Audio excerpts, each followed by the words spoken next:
This post brought to you by Cracker Jacks because they taste good. Shaky phone.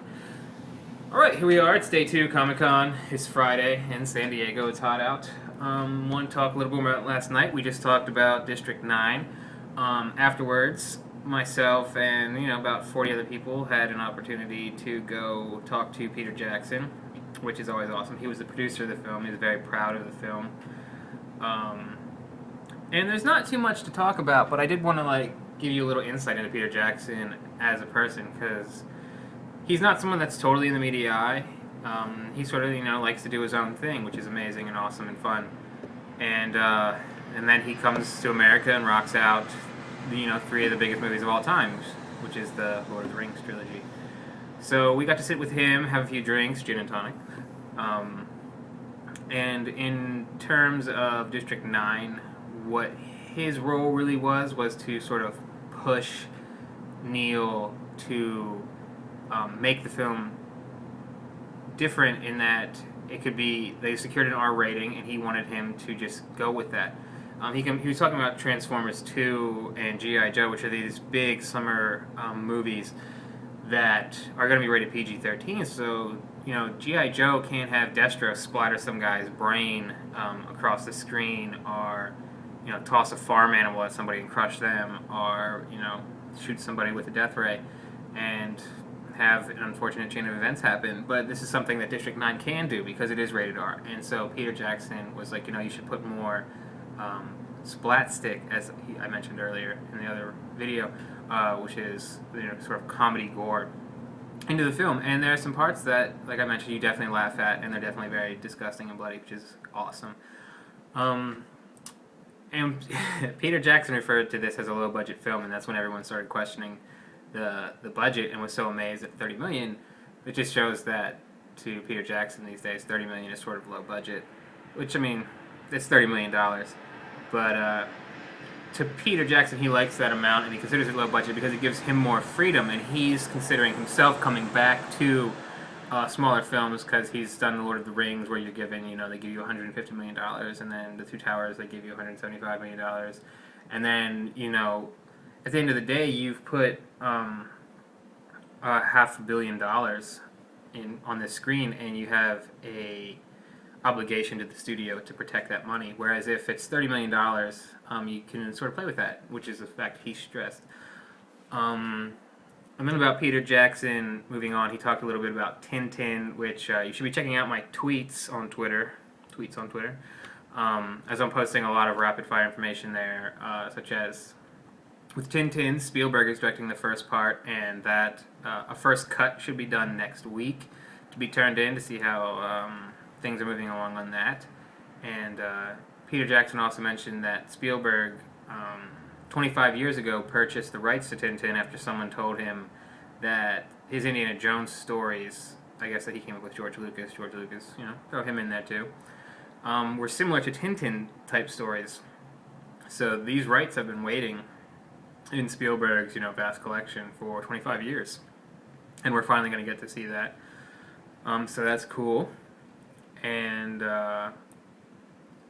Peter Jackson also showed us what he does in his spare time, which is sort of make short films that have budgets that cost probably as much as a nice-sized house.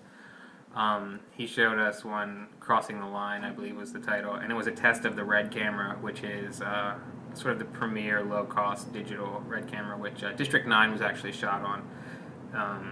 It comes close to reproducing film, and most people can't even tell the difference between the Red camera's quality and the film quality. There's only a 25% reduction in quality from Red in information capture. So to test that out, he made a World War I trailer.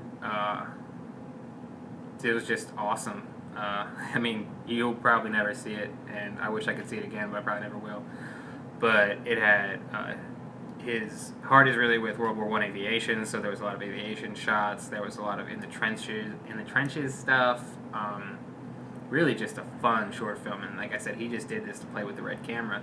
And he also went on to show us he worked with a museum in New Zealand or Australia, and they used 3 red cameras, sort of like CinemaScope, which hopefully you're familiar with. It was 3 35mm cameras that were chained together, locked into place, and then they would create the Cinerama screen, so the Cinerama Dome, sort of close to the 70mm print.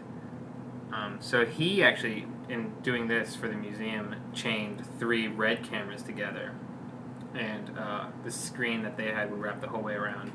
And that was, again, more World War I aviation footage, and cool stuff like that. That was really fun. So if you're ever down in that hemisphere and you want to check something out that Peter Jackson directed, that's cool. Further about the man, he was just really down to earth and talked about his hobbies a lot, which were World War I aircraft. He finds the original plans and hires people, and they build them, and they'll find original engines, and then he will put on air shows, and he'll be flown around in vintage aircraft, which is pretty amazing. So we're waiting for his foray into the World War I film would be great. 2 more things and we'll wrap it up.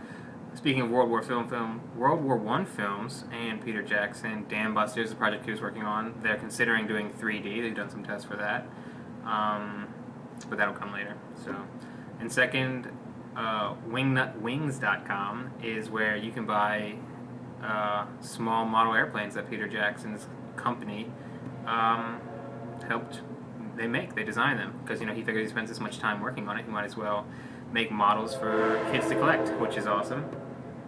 And I guess one last thing, again, I told you 2, but now I'm going to do 3. Lovely Bones, I saw 4 minutes of footage for that. It wasn't exactly a trailer, it was more like a distributor's show reel, and it looks good, looks great. There's some if you're familiar with the book, I'm not sure, but the basic premise is that a young girl is murdered, and then she can sort of see the world that she left, like she can see her parents, and she can see her killer, and she sort of tries to meddle in this world to make things right again. So the the footage looks great. There's definitely a lot of tones in it. It started off very lighthearted, very 70s feel. Mark Wahlberg's the father, long hair, maybe he's from Boogie Nights, I don't know.